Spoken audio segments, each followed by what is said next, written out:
दोस्तों, e commerce कंपनियां किस तरह से वेयरहाउस ढूंढती हैं, क्या क्या उनके स्पेसिफिकेशन होते हैं, कौन कौन लोग उसमें इन्वॉल्व होते हैं, क्या क्या पैरामीटर्स होते हैं उनके वेयरहाउसिंग के। चलिए आज समझते हैं। ये बातें मैं अपने खुद के एक्सपीरियंस से बता रहा हूँ। 8 से 10 साल मैंने इस इंडस्ट्री में काम किया है, तो जो मेरा अनुभव है वही मैं आपसे शेयर कर रहा हूँ। ई कॉमर्स कंपनियां दो तरह के वेयरहाउस देखती हैं। पहला है रेडी टू मूव वेयरहाउस और दूसरा है build to suit warehouse.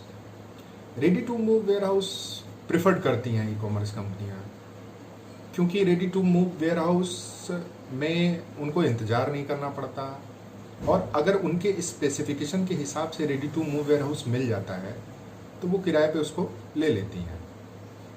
Build to suit warehouse में वो वहाँ जाती हैं जहाँ पे रेडी टू मूव वेयरहाउस का ऑप्शन अवेलेबल ना हो।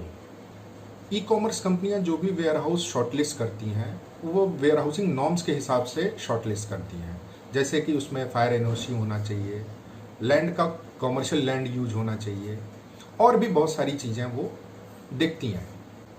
वेयरहाउस शॉर्टलिस्ट करने में उनकी 3 तरह की टीमें उनका साथ देती हैं। पहला रियल एस्टेट की टीम, दूसरा प्रोक्योरमेंट की टीम, और तीसरा जो है उनका 3PL पार्टनर। 3PL पार्टनर वो पार्टनर होता है जो वेयरहाउस के अंदर जितने भी ऑपरेशंस होते हैं, स्टॉक को रखना, उनकी बिलिंग करना, ये सारी चीज़ें ऑपरेशंस में आती हैं। ये इनका 3PL मैनेज करता है। जब भी कोई ई कॉमर्स कंपनी एक वेयरहाउस शॉर्टलिस्ट करती है तो ये तीनों सेगमेंट का अप्रूवल बहुत ज़रूरी है। उसकी वजह क्या है? जो ऑपरेशंस कर रहा है उसका भी अप्रूवल ज़रूरी है, रियल एस्टेट का अप्रूवल ज़रूरी तो है ही। ई कॉमर्स कंपनियां जो वेयरहाउसिंग करती हैं उसमें 3 लेयर होती है, मैं उनको लेयर बोलता हूँ। पहला होता है उनका मदर वेयरहाउस, दूसरा उनका होता है सिटी वाइज वेयरहाउस। वो population wise city wise warehouse बनाते हैं, जिसमें सिटी वाइज उनका मेन वेयरहाउस होता है। उसके बाद होते हैं उनके शॉर्टिंग सेंटर जो पिन कोड वाइज होते हैं, यानी कि एक स्टॉक जब एक कस्टमर ऑर्डर करता है तो उनके मदर वेयरहाउस में जाता है। अगर मदर वेयरहाउस में वो स्टॉक अवेलेबल है तो वहाँ से उनके सिटी वाले मेन वेयरहाउस में आएगा, और मेन वेयरहाउस से वो फिर शॉर्टिंग सेंटर में जाता है। जो मेन वेयरहाउस या मदर वेयरहाउस जिसको बोलते हैं, उनका साइज 1 लाख से लेके 10 लाख स्क्वायर फीट तक का होता है। सिटी वाइज जो वेयरहाउस होते हैं उनका साइज जो होता है 30,000 से लेके 2 लाख स्क्वायर फीट तक का हो सकता है। जो शॉर्टिंग सेंटर होते हैं, pin code wise sorting center होते हैं, उनका साइज 3,000 से लेके 6,000 स्क्वायर फीट तक का हो सकता है। ई कॉमर्स कंपनियां मोस्टली अपने नाम से एग्रीमेंट नहीं करती हैं किसी भी वेयरहाउस का, या तो वो अपनी सिस्टर कंसर्न के नाम से करती हैं, या वो 3PL के नाम से, जो उनका 3PL पार्टनर है उनके नाम से एग्रीमेंट करती हैं। ई कॉमर्स कंपनियों का वेयरहाउस ढूंढने का या शॉर्ट लिस्ट करने का जो तरीका है वो थोड़ा कन्फ्यूजन क्रिएट करता है, क्योंकि इनकी 3 टीमें और तीनों टीमें ही वेयरहाउस ढूंढती हैं। जैसे इनकी 3PL है तो वो तो वेयरहाउस ढूंढती है, इनकी रियल एस्टेट टीम भी वेयरहाउस ढूंढती है। तो इस तरह से एक लीड जो बाजार में आती है वो पूरी तरह से फैल जाती है, और वो लीड मार्केट में गोल गोल घूमती रहती है।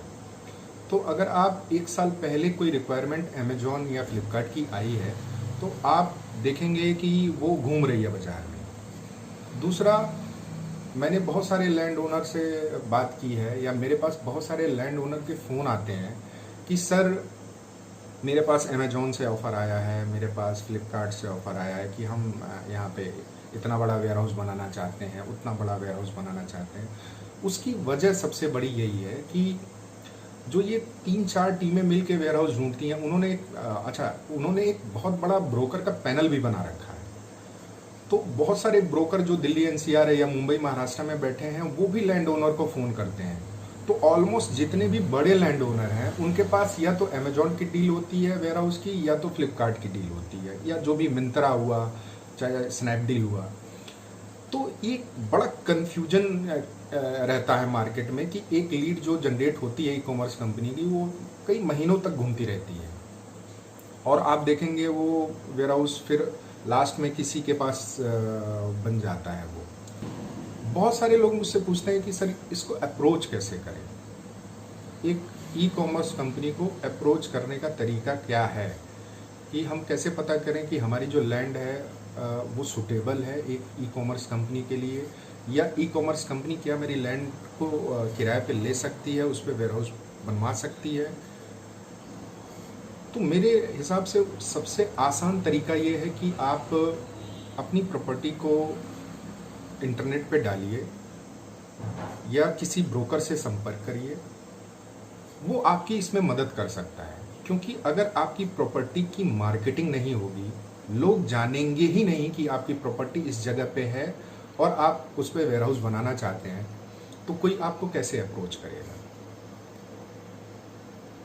इसमें warehousewale.com आपकी मदद करता है। हमारा जो पोर्टल है वहाँ पे आप अपनी बिल्ड टू शूट या ready to move property registered कर सकते हैं। तो आप warehousewale.com वेबसाइट पे विज़िट करें, अपनी प्रॉपर्टी पोस्ट करें, आपको बेहतर रिस्पांस मिलेगा। रिस्पांस मिलने में थोड़ा वक्त लगता है, लेकिन मिलता ज़रूर है। बहुत बहुत धन्यवाद। Thank you so much.